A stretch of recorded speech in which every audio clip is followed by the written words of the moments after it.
Hola a todos.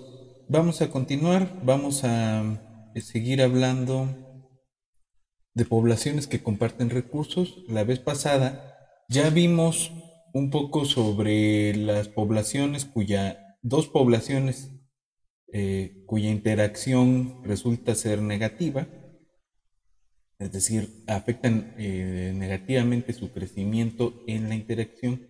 Y ahora vamos a tratar de ver el caso donde afectan positivamente. Hay un tema en la parte de la relación depredador-presa, donde, bueno, son dos cuestiones, ¿no? Primero, en la parte logística, hay algo que me salte, que es la discusión de cómo eh, crece más o qué es lo que le conviene más a una población para tener un crecimiento sostenido. En este caso hay dos formas, ¿no? Una es aumentar la velocidad de crecimiento, la tasa de crecimiento intrínseca, y la otra es aumentar la capacidad de carga del sistema o ajustarse a la capacidad de carga del sistema. El, el primer caso se le conoce como los R estrategas, porque casi siempre se representa la tasa de crecimiento intrínseca con una R, y al otro se le llama los K estrategas, porque K representa usualmente el, la capacidad de carga del sistema, ¿no? En el caso de una sola población se puede hacer ahí el análisis, probablemente se los dejemos como parte del primer mini proyecto, de qué estrategia, dado cierto número de parámetros, garantiza crecimiento sostenido, ¿no? En general, los K-estrategas son más efectivos, pero resulta que en una cosa de depredación puede ocurrir que si la presa así es un K-estratega, pues su población va a crecer, pero lo que ocurre es que el consumo del depredador crece conforme crece la población, al menos en el modelo de Voltaire, en el modelo de Voltaire.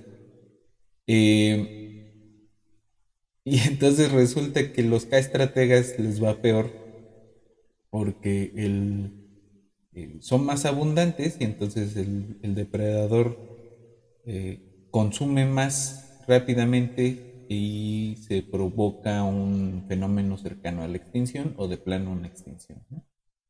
Eh, Se le llama la catástrofe del crecimiento, que en realidad no es exactamente una catástrofe como las que vimos, pero digo, así se le llama a ese fenómeno. Y eso es provocado por cómo estamos pensando que el depredador consume. Decíamos la otra vez que dos cosas que podíamos cambiar es una cómo consume el depredador y la otra cómo crecen las poblaciones, ¿no?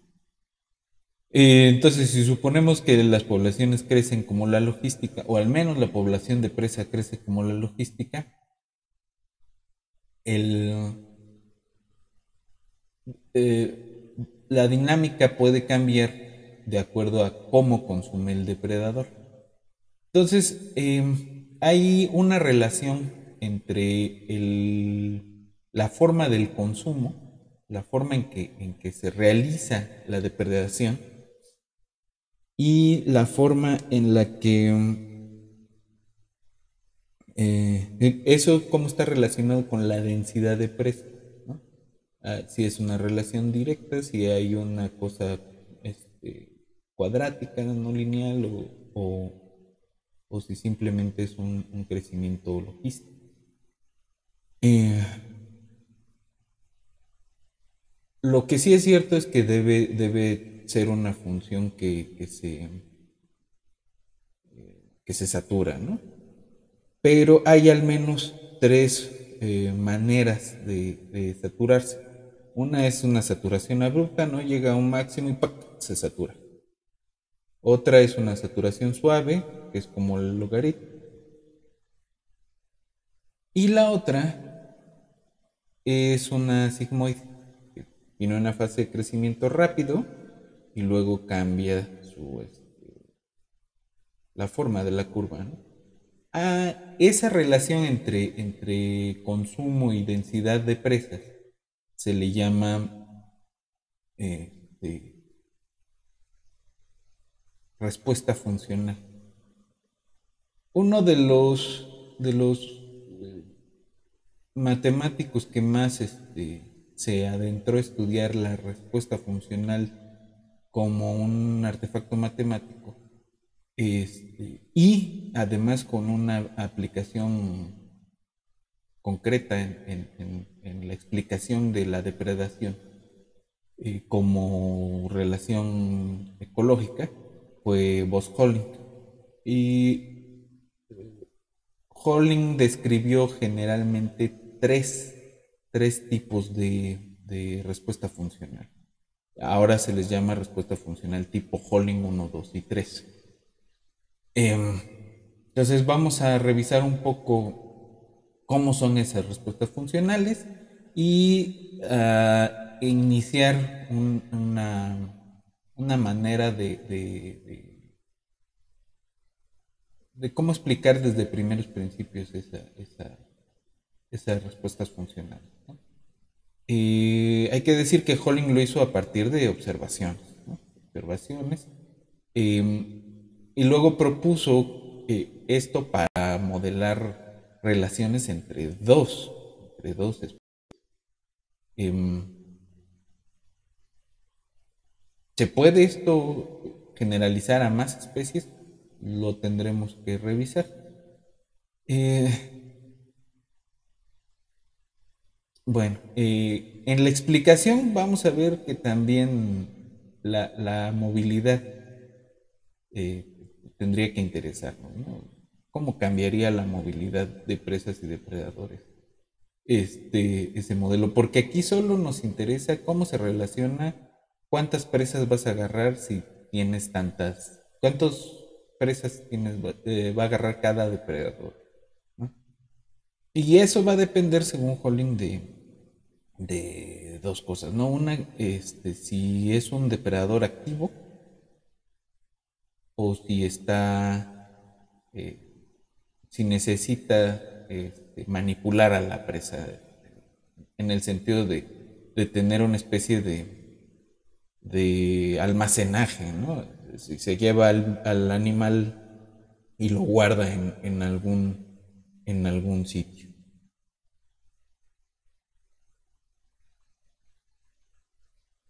Entonces, vámonos a trabajar, vamos al pizarrón.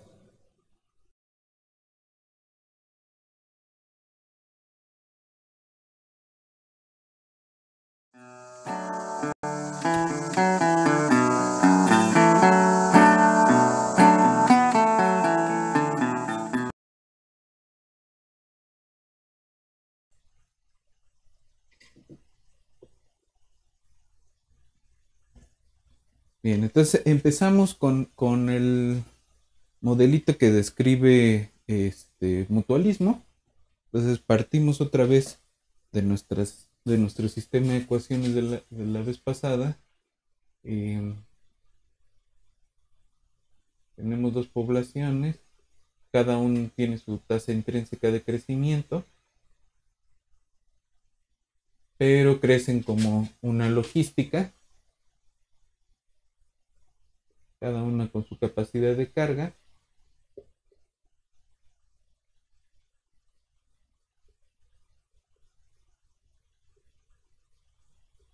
Y hay un término de depredación, perdón, de interacción,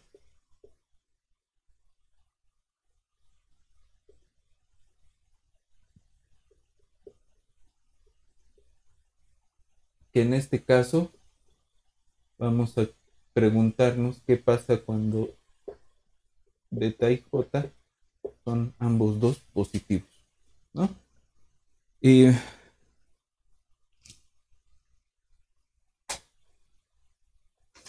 entonces ambos son positivos.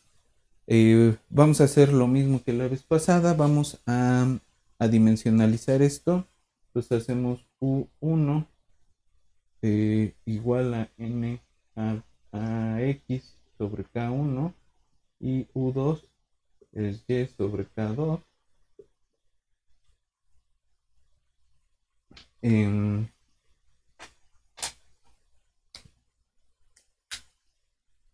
Eh, Tau es R1 por T. Rho es R2 sobre R1.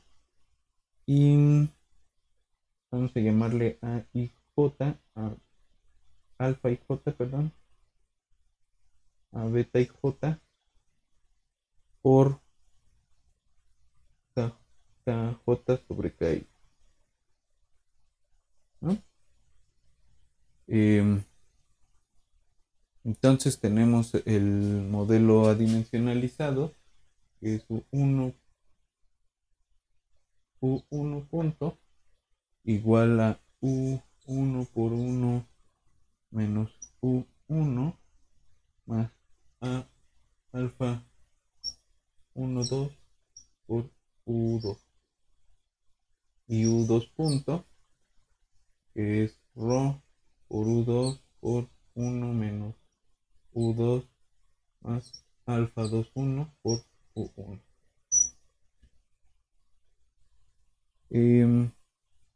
Bien.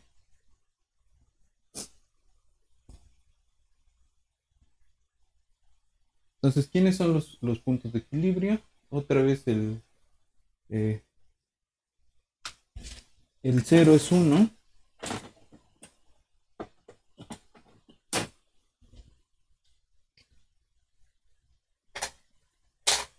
El 0 va a ser 1. Entonces, vamos a llamarle este, no, el U0 estrellita. Va a ser el 0, 0, ¿no? Si ambos son 0, esto es 0. Ahora, si U1 es distinto de 0, pues tenemos 1 menos U1 más alfa 1, 2 por U2 es distinto de 0.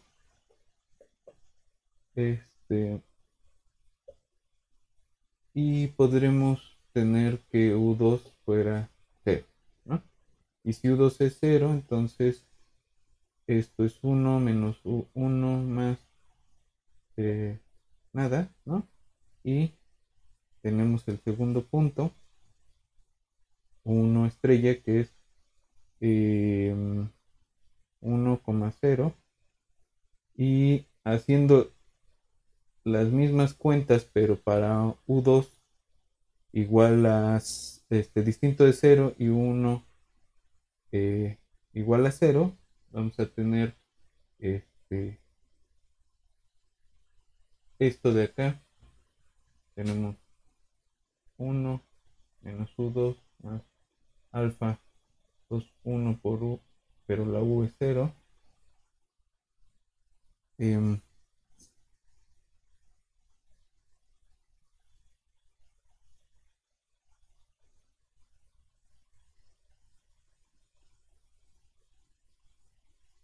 Y esto se va al 0, 1. Ok. Y bajo ciertas condiciones, como la otra vez, tenemos un cuarto punto de equilibrio.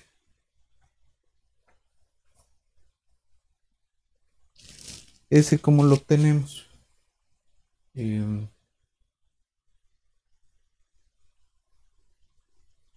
Suponemos que ambas son distintas de cero y lo que vamos a tener es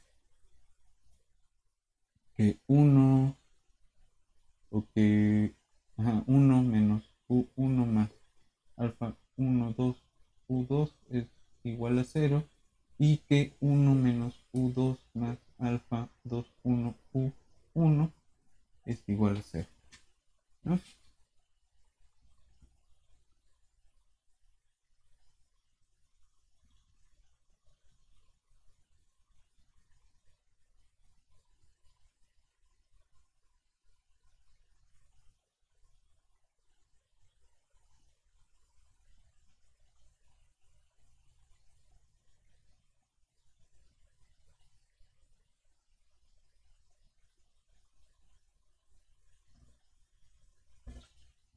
Y entonces de acá tenemos que 1 más alfa 1, 2, U2 es U1,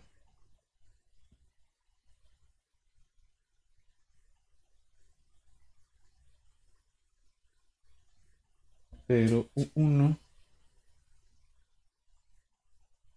de acá U2 es 1 más alfa 2, 1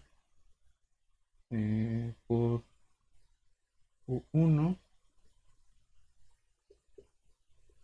y entonces tomando esta, sustituyendo esta acá, tenemos 1 más alfa 1, 2 por 1 más alfa 2, 1 U1 es igual a U1.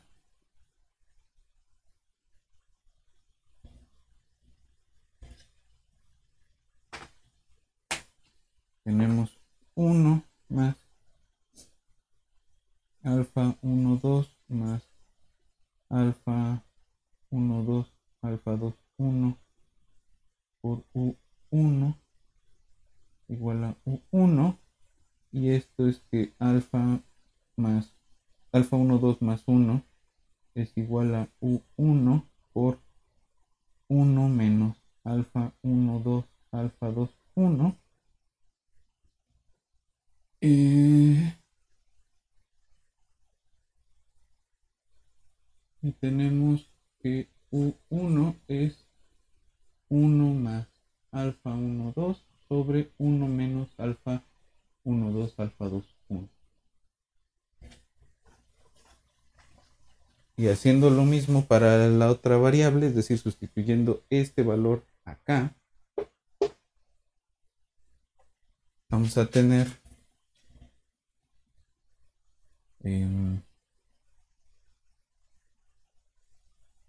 1 más alfa 2, 1 por 1 más alfa 1, 2, U2 igual a U2. Esto es 1 más alfa 2, 1 más el producto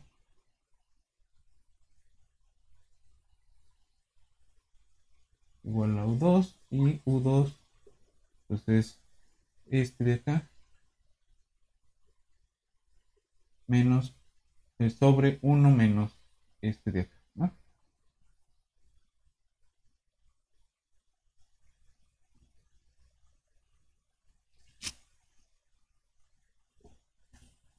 Entonces el cuarto punto ya teníamos el U0 estrellita es el 0, 0, el U1 estrellita es el 1, 0, 0, 1,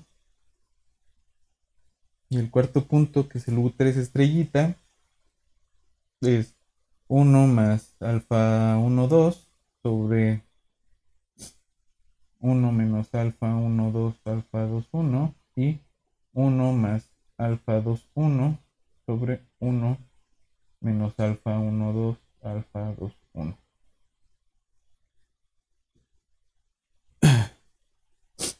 Alfa, las alfas son positivas, ¿no? Es la razón de las Ks, ¿no? K, I, K, J por la beta y J. Y las beta y J son positivas las dos.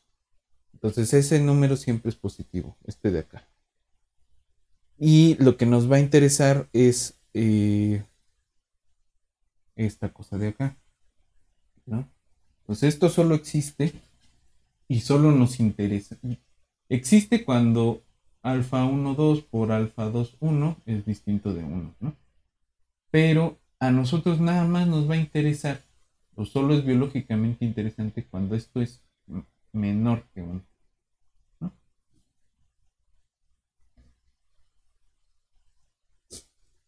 Cuando es mayor que uno, no va a existir ese cuarto punto, ¿no? Entonces otra vez podemos pintar este nuestro nuestro plano U1, U2 y tenemos el U0 estrellita 1, 1, ¿no? Este, por cierto, las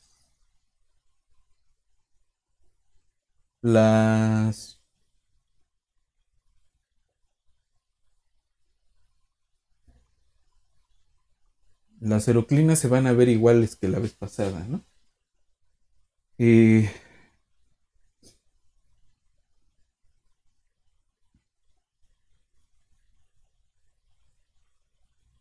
además, pues es básicamente el mismo cálculo que hicimos la vez pasada, ver que este de aquí es inestable,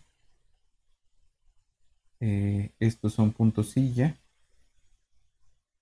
y este de aquí, pues va a depender, ¿no? Pero si existe esta cosa, esto es estable. Eh, entonces, cuando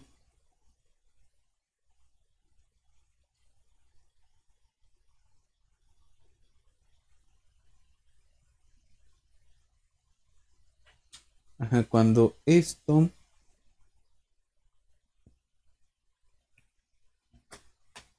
existe, o sea, tenemos una seroclina que pasa por acá y la otra seroclina que pasa por acá. Entonces, cuando esto es menor que uno significa que A12 es menor que uno sobre, perdón, alfa 2 1, ¿no? Eh,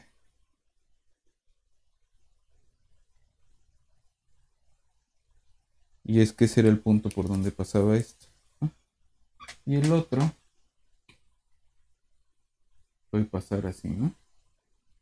Cuando esto es, perdón, cuando es mayor que uno pasa esto y entonces estamos en una situación de esta o así, ¿no? O bien puede ocurrir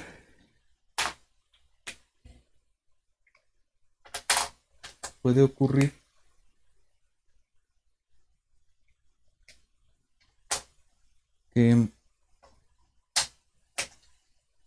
si tenemos acá uno y acá uno, que la curva verde pase por encima del uno y la curva azul este, más chiquita así, ¿no? Esos son los casos donde no existen. De todas formas, este y este siguen siendo puntos silla. Entonces, ¿cómo es la dinámica? Aquí se van a alejar, pero aquí se están acercando, ¿no? Aquí se alejan y aquí se están acercando. De aquí se van a alejar y por acá se van a acercar, ¿no? Entonces, eh, digamos, las soluciones van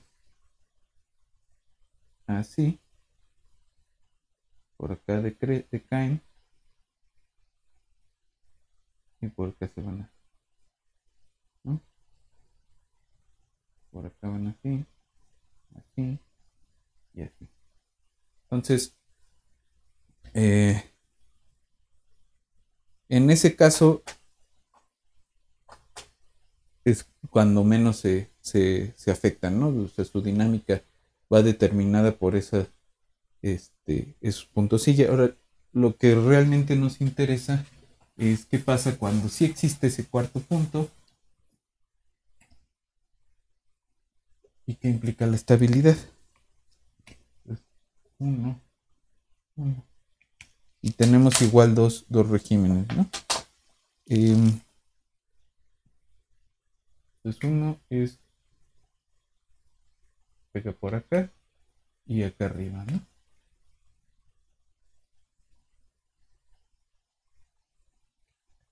Y tenemos, de todas formas, se alejan las soluciones, por acá se acercan, por acá se acercan.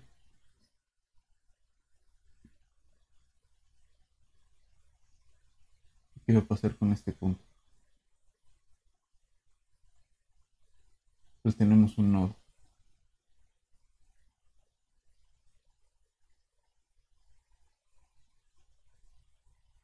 ¿No? Y en el otro régimen,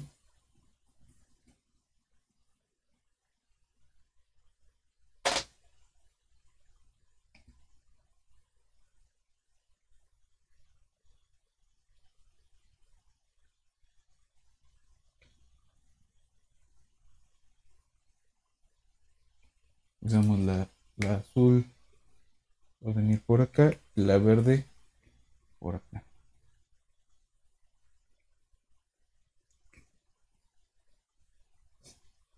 Igual se alejan, se acercan por acá, ¿no? Entonces, las soluciones van a ir así. Tenemos otro, ¿no? En este caso, los dos regímenes es un nodo es estable y, y ya, ¿no?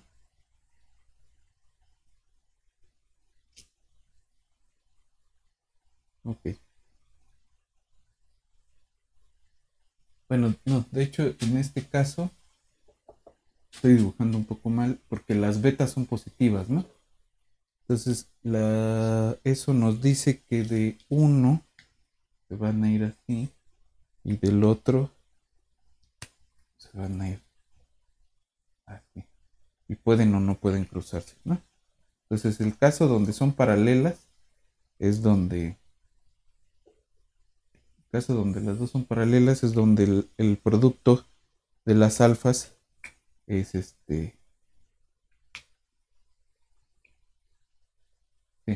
más bien es así, ¿no? El producto de las alfas es mayor que uno, significa que estas van a irse paralelas, entonces el crecimiento de ambas va a ser así.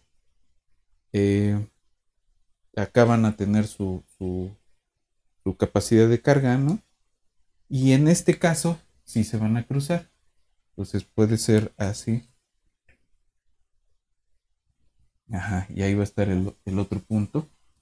Y más bien estaba dibujando el caso de la vez pasada. O pueden ser más pronunciadas así. Que el otro punto esté un poco arriba, pero de todas formas va a ser un atractor, ¿no? Pues de todas formas esta dinámica se sigue así. Eh, y si este punto es un atractor, las soluciones se van a ver por acá así, por acá así, así. Lo mismo que aquí, así, así y así. Ok, sí. Entonces, este es el caso de coexistencia de las dos y es y donde la coexistencia se ve afecta positivamente y donde aquí pues realmente están eh, más o menos separadas, ¿no? Este es mutualismo y este más bien es simbiosis, ¿no?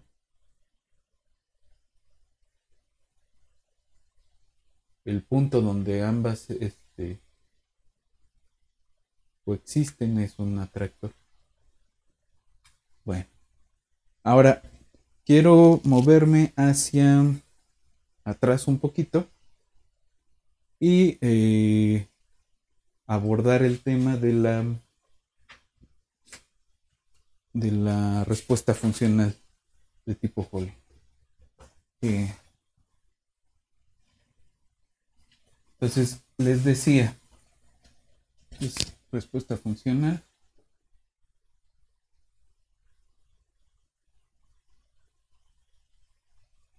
Y la respuesta funcional es la relación entre depredación y densidad de presa. La tasa de depredación y la densidad de las presas.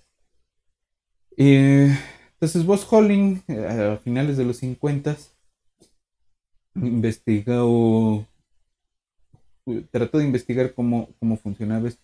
Ya había habido, hay un artículo de Solomon del 49 que, en donde describe que hay esa relación entre cómo depredan, a qué velocidad depredan, cuál es la tasa de depredación contra la tasa de crecimiento, contra la densidad de presas, ¿no? Ahora, eh, Holling se puso a estudiar esa respuesta funcional y se puso a teorizar sobre esa para una población de dos, que solo consiste de dos, ¿no? De presas y depredadores, y que son depredadores eh, especialistas en esa presa, ¿no? Entonces, esas son las restricciones que seguimos teniendo. Y encontró que fundamentalmente hay tres tipos. Uno que es como el de Volterra, luego otro que crece más suavemente que el de Volterra, y el otro que es una sigmoide. Corresponden al tipo 1, tipo 2 y tipo 3. Y luego, esa es la parte interesante, que encontró que el tipo 1 es un ideal, ¿no? Que es el de Volterra, es un ideal que se alcanza solamente cuando la población de presas es muy grande. La densidad, perdón, de presas es muy grande. Eh, Eso no se dice cuando se enseña ese modelito en ecuaciones diferenciales, por ejemplo, ¿no? Eh, Encontró que el comportamiento sigmoidal se da más en animales vertebrados y el otro se da mucho en animales invertebrados. Ahora, no significa que todos los depredadores vertebrados lo, lo hagan siguiendo un tipo 3 o un tipo 2. Eso también es una eh, idealización, ¿no? Pero es una generalización que corresponde a este tipo de modelo. Ok. En el artículo de Rosenzweig que les mandé, sí se menciona esta cosa de que si tienes una población de presas que son K-estrategas, es decir, aumentan de alguna forma la capacidad de carga del sistema, pero eso no ayuda a que su población aumente. De hecho, puede llevarlos al borde de la extinción. Eso es por el tipo de respuesta funcional que tiene el depredador. Eso no va a funcionar para cualquier estratega, pero bueno, es un poco la idea. Eh, ¿Qué importancia puede tener esto? Primero, que aunque no es una explicación tan completa ni tan generalmente aplicable, sí es una explicación mecanística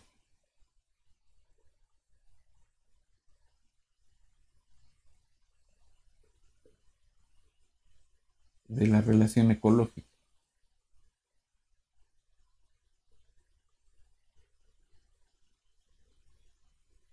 Algunos biólogos que son reluctantes a usar matemáticas y, y- y que ahora andan de muy defensores de la ciencia así en abstracto, así dicen ellos, la ciencia, este, dar una explicación mecanística de las relaciones ecológicas pues es peligroso por ser reduccionista, ¿no? Te llevas de corbata toda la complejidad de las relaciones porque funciona, ¿no?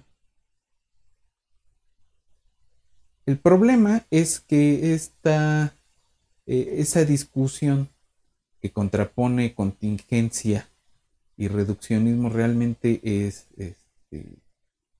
pues una discusión que no tiene demasiado sentido. ¿Por qué? Porque decir que ocurren contingencias es decir, pues no sé por qué ocurren las cosas, ¿no? De que hay una explicación y que probablemente hay un mecanismo este, al menos emergente, es decir, un eh, eh, determinismo en última instancia.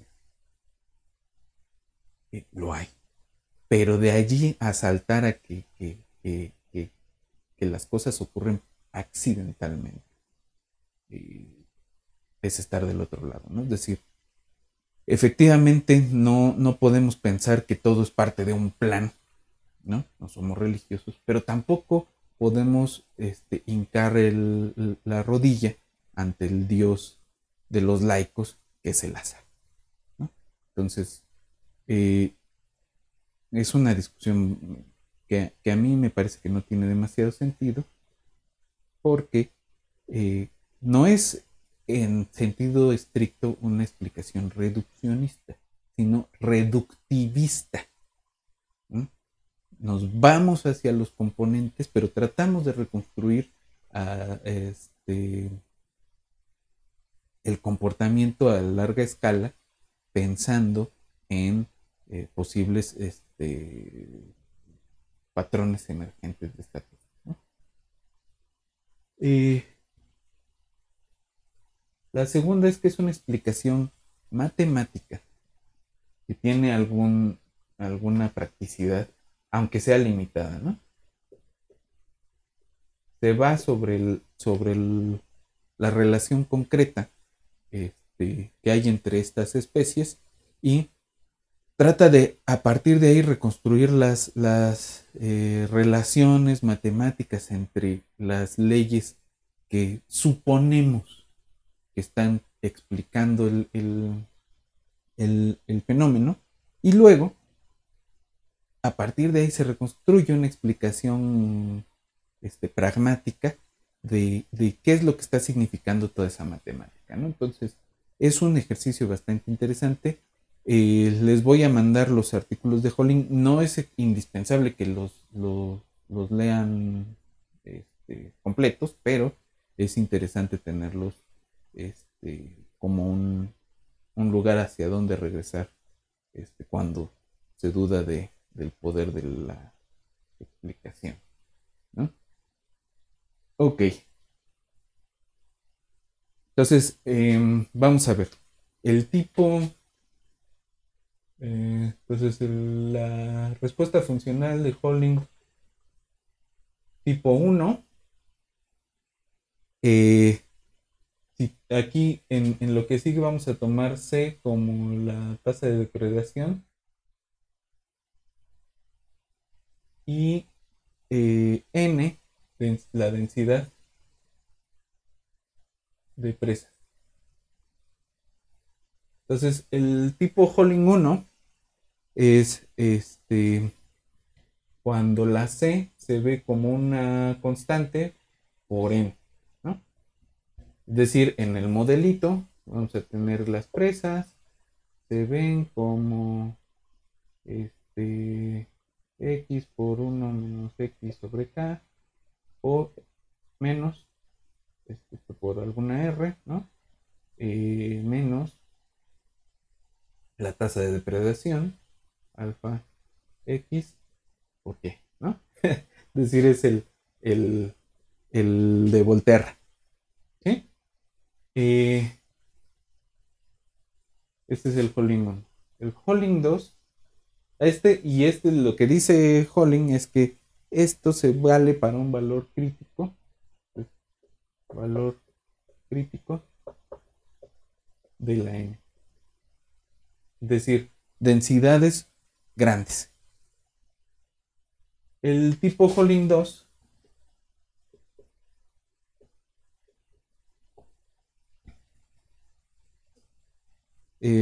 que es el que dice Holling que es este, usual en vertebrados,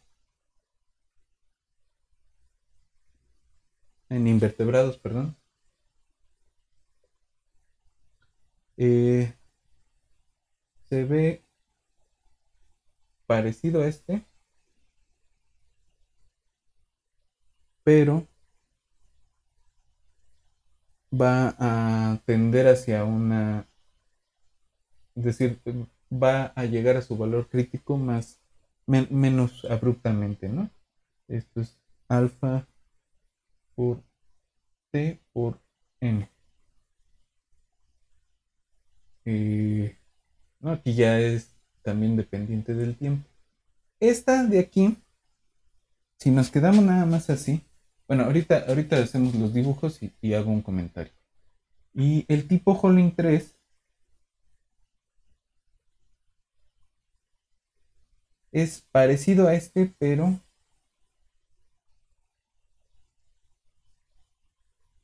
con con una potencia ahí, ¿no? Esta son sigmoides para n mayor eh,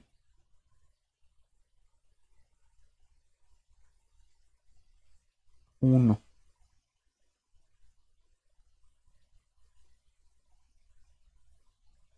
Este, en ejemplos muy prácticos, se usa sobre todo n igual a 2 como la respuesta funcional de Holling tipo 3.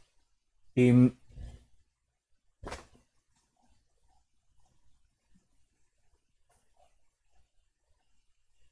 Ahora, si se fijan, el tipo 2 es tipo 3 para n igual a 1 y t igual a 0. ¿No? Perdón, el 1. El tipo 2 es 3 para n igual a 1 y t mayor que 0. Entonces, realmente el tipo 3 es el tipo más general y en ese sentido es bastante interesante. Eh, Ahora, si graficamos la n contra c, el tipo 1 pues se ve como crecimiento este, lineal, ¿no? ¿Qué es lo que habría que hacer?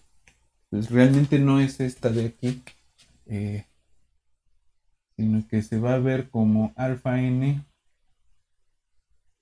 para n menores que una n crítica y se va a ver como la n crítica cuando eso lo alcanza, ¿no?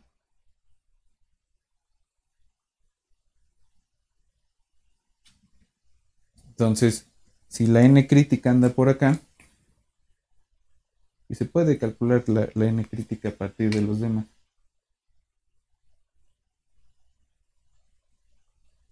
se va a ver así, ¿no? Es un cambio abrupto. La respuesta funcional de Holling tipo 2 se ve así, se va aproximando al valor crítico. De ahí es que sacamos el valor crítico. Y la de tipo 3, que es una sigmoide, va a crecer y luego se va a ir hacia el valor crítico. Entonces, este es el tipo 1, el tipo 2 y el tipo 3. Ahora, ¿cómo es o de dónde sale o esa, esa distinción, ¿no? ¿Por qué se piensa que crece distinto? Y,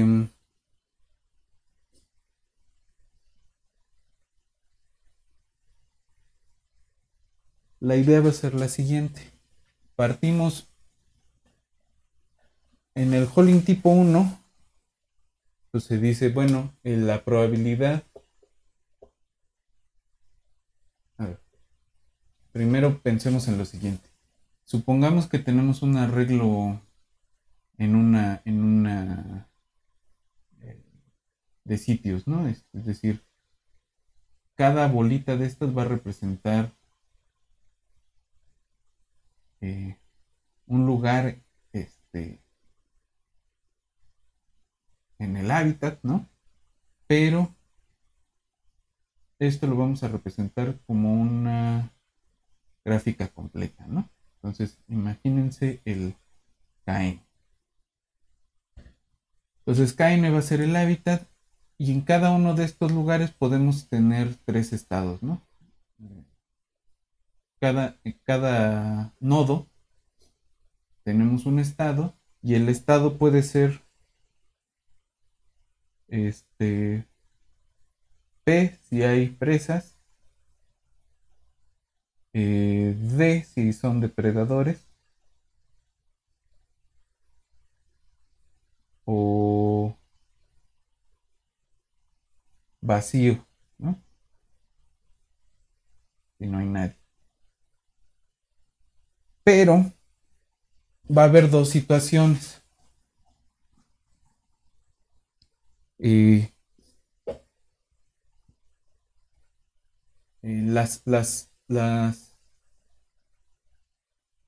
las presas y los depredadores se mueren, ¿no? Entonces, si D1 es la mortalidad de presas y D2 de depredadores,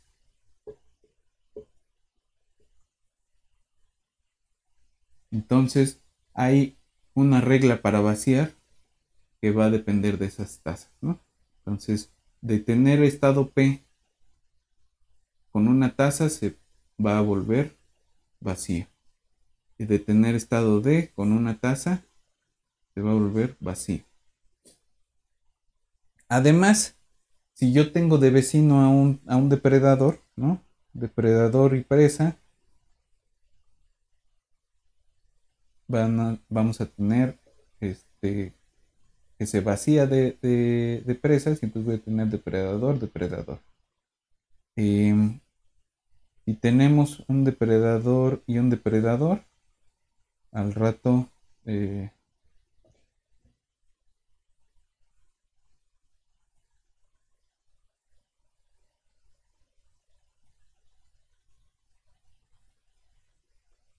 no, si tenemos una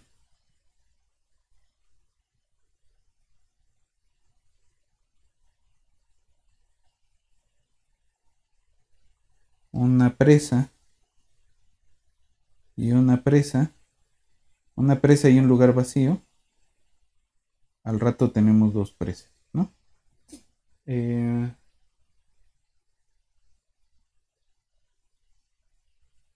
pero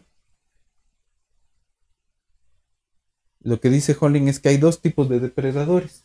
Los depredadores que en el acto consumen a la presa y los depredadores que agarran a la presa, como las arañas, ¿no? Agarran a la presa y se la llevan. Mientras está guardada la presa, no pueden ir a cazar otra cosa, ¿no? Si tienen que, o las personas, ¿no? Van, cazan, almacenan, ¿no? O recolectan, almacenan, y ya no hay oportunidad de volver a depredar. Entonces, hay dos tipos de depredador en realidad, ¿no? El depredador activo, y el depredador que está este, en resguardo y en los lugares vacíos, ¿no?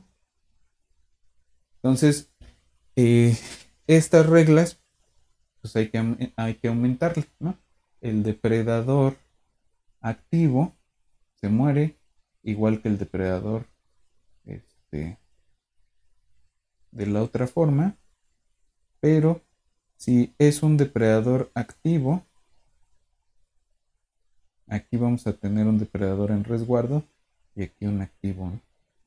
Si tenemos una presa así y si tenemos un depredador activo y un depredador en resguardo, al siguiente tenemos perdón, si tenemos un depredador activo y tenemos una presa,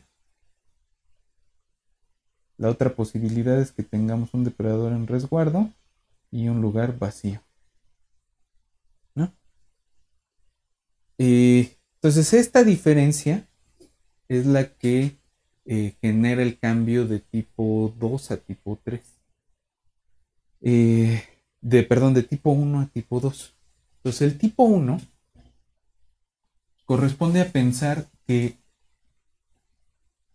la probabilidad, el tiempo eh, que te tardas en una región fija y conocida en apresar a un bicho de la otra especie, pues es, este, depende linealmente de la densidad de los otros bichos. Eh, Ahora, si, te, si necesitas tomarte tu tiempo porque necesitas manipular la presa, entonces tienes un cambio. Si llamamos eh, PS al tiempo de búsqueda,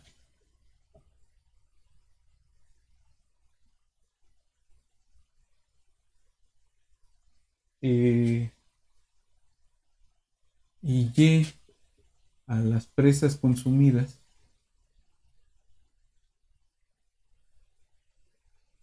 por el depredador, por cada depredador. En ese sentido es la tasa de depredación y vamos a llamarle alfa a una constante de proporcionalidad. Entonces la Y en el caso que estamos viendo, si quieren pongámosle una tildecilla por ahí, se ve como alfa por el tiempo que te tardas por una X, ¿no? La X representa a la densidad de presión. Que nuestro, a ver, vamos a usar la misma nomenclatura C y N, ¿no? Pues únicamente estamos diciendo eso y pues el tiempo lo podemos hacer en intervalos pequeños, ¿no? Esto es discretizando. Ahora supongamos que el pues, corresponde al tipo 1. Supongamos que se tiene que tardar un poco más porque este,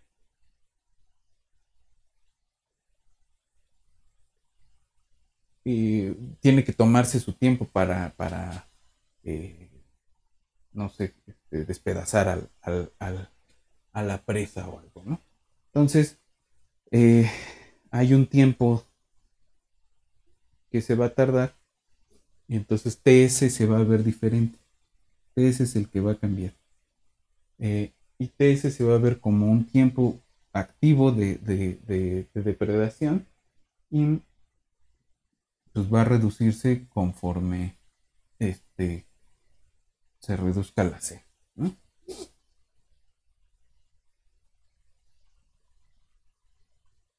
Eh,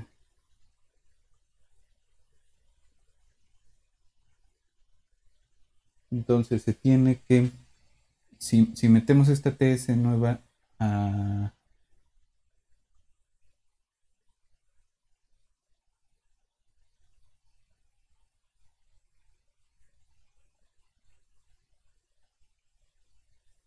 ajá, a nuestra expresión que ya teníamos, era esta de acá, es C va a ser igual a alfa por T menos BC por N, y esto es alfa TT por N menos alfa por B por C por N.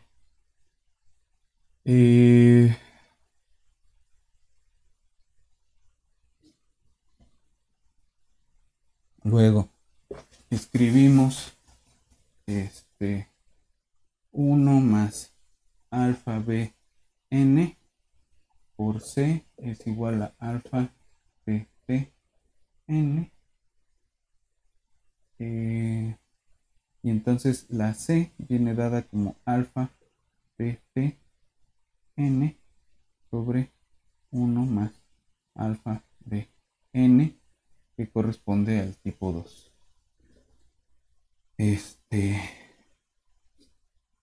Y el tipo 3, pues básicamente es generalizar esa idea del tipo 2.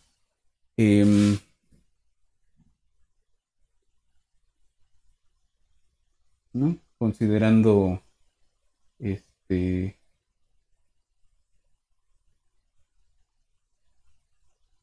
que pueda crecer este producto de acá, ¿no? Entonces, esa es un poco la idea de dónde salen estos tipos, ¿no? O sea, se puede hacer el cálculo puramente numérico matemático, pero la parte interesante es que Holling llega a esto a partir de observación, ¿no? Bueno, entonces aquí le dejamos con modelos en ecuaciones diferenciales de dos especies. Si se fijan en la redecilla que pinté ahí, pues nos debería interesar cómo se mueven estas cosas, ¿no? Porque estamos suponiendo que en todo el espacio pues hay zonas de depredadores, zonas de presas o zonas vacías, ¿no? Y que todo el mundo puede pasar, todos los bichos pueden pasar hacia un estado que estuvo antes vacío, ¿no? Entonces, eso no necesariamente es cierto y eso va a depender de cómo busca, ¿no? Los patrones de búsqueda, pero de eso vamos a hablar la siguiente semana, ¿no? Cómo se mueven los animales. Sobre todo nos tiene que interesar en términos de las presas.